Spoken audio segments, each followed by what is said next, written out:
Mga kandos. Kasi narihanglan mo mga kandos. Ipunta na to sa comment section ang link.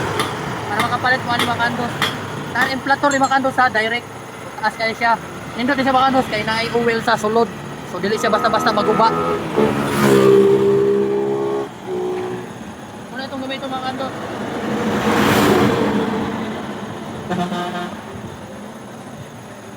Gamit ka na siya sa vulcanizing. Ikarahan mo anin.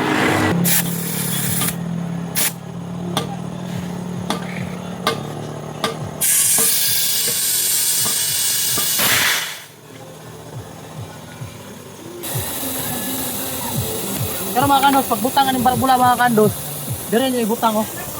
Oh, butang niyo dia tapos inyo yana din yang mga kandos.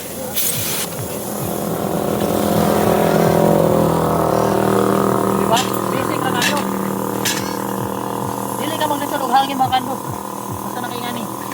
Kung sa pinang dulat mga kandos, kandos.